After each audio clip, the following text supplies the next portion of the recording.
tohle je Čínský moře. V zimě, prosinec. 25. prosince. Tohle všechno je ledovačka. A tohle je pěna, to není sníh, to je zmrzlá pěna.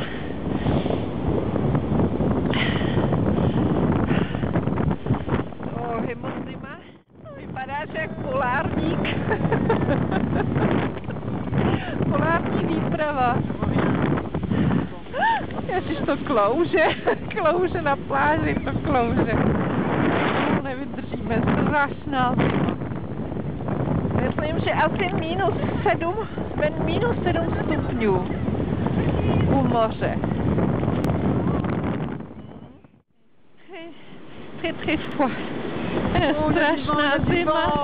Strašná zima a hrozný vítr. Ledovej vítr. Rudolf tam mě pořádal.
Tady je ulice, plná restaurací.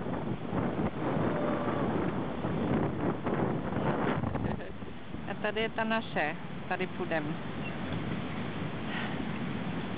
Je to restaurace rybí a hlavně se škeblema. Takže tady ty škeble jsou udržované ve slané vodě, čerství. A na každou objednávku si vždycky přijdou zaměstnance, kuchaři pro ty škeble do akvárií.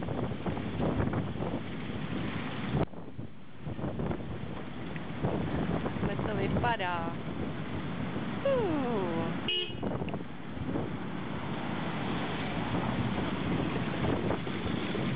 Tady jsou chobotnice, to taky bude mít.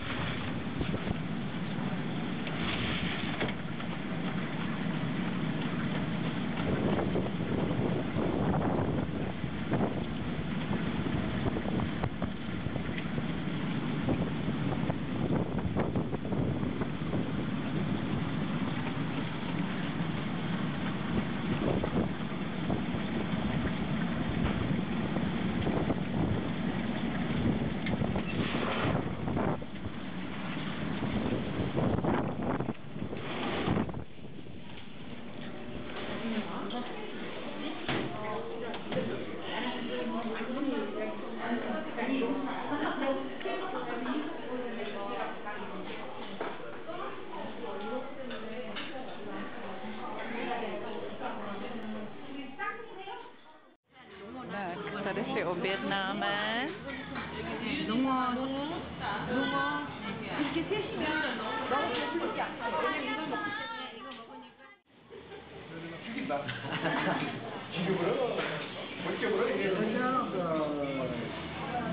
No, Rudolf taky. Jo.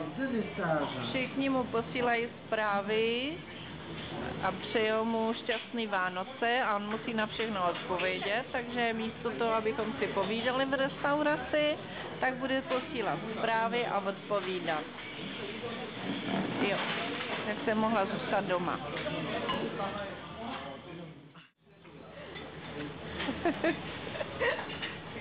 No, protože já nemám smartphone a se mnou si nikdo nepovídá, všichni si hrajou se svým smartphonem. Tady nám dávají mřížku, dali nám tam uhlí roztopený.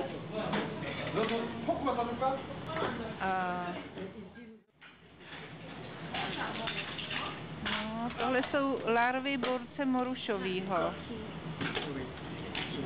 Tak tady to jsou kajčí vajíčka. Tohle to se dělá takový želé ze žaludů. Tohle to je kimchi z mrkví. C'est la raie. Avec des légumes. La raie to je taková placatá ryba, platýs, ale je syrovej a naložený v takový omáčce pálivý. Kitoge. Ça s'appelle kitoge. Kitoge. A myslím si, že to je... Jo, kitoge je tato velikánská škeble. A to zvířátko nešťastný vyřízli a tady ho dali do takovýhle krabičky z aluminia se zeleninou.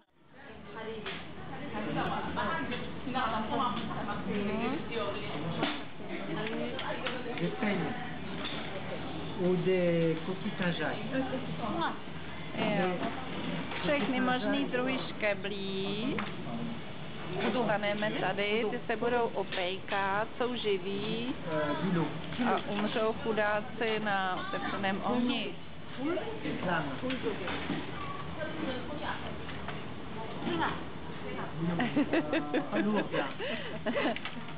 C'est comme un cours de biologie. Je to jako hodina biologie. Tady jsou ty syroví, které se budou za chvilku škvařit. Tadyhle na tom grilu. A už se začínají otvírat. No, tohle. Tohle už se začíná otvírat. Chudinka už je mrtvá.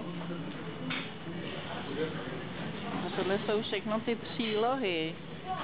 Tady je česnek, je tady pálivá paprika, je tady wasabi, všechny možný omáčky. Tohle to je šenšen. No. Ne, šenšen?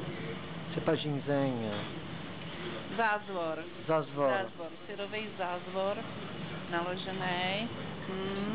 Salát. No, a Rudolf nám naservíruje, cože to je?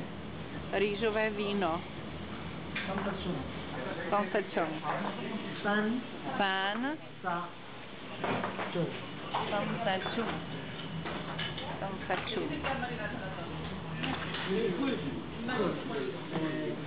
Zdraví.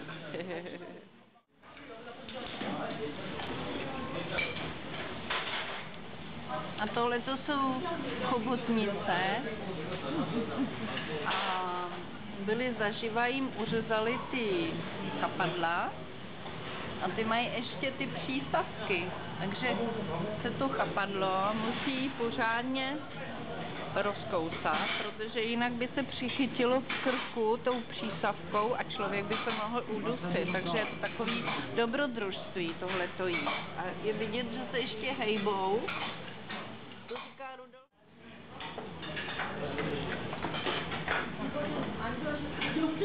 To byl jen začátek, protože tohle je skutečný sushi.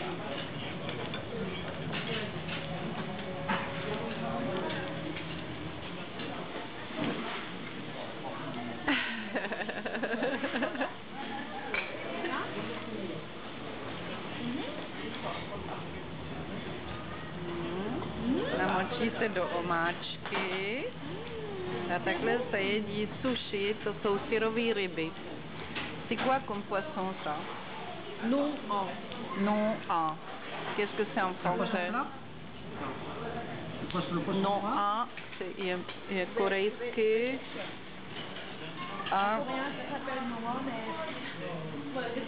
A všichni Korejci teď, když chtějí něco vědět, tak si vezmou svůj smartphone, mají v tom slovník, naklepou a vědí, jak se to řekne francouzsky a já vám to přeložím do češtiny. Ah, Perche. Ah, perche. En tchèque, Rudolf, perche, tu connais.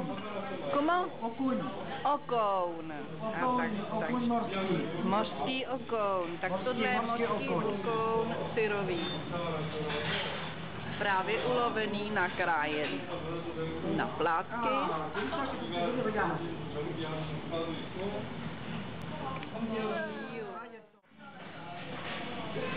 Syrová ryba, syrový okoun, mořský.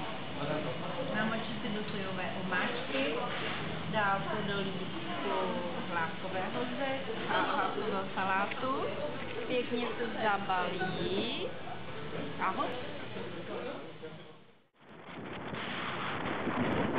Ici, c'est le Deauville de Jeonju.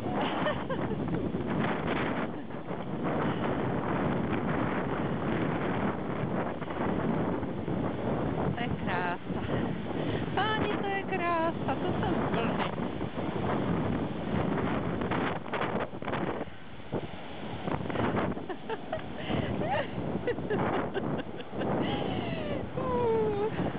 Musím utíkat, nebo budu mít mokrý boty.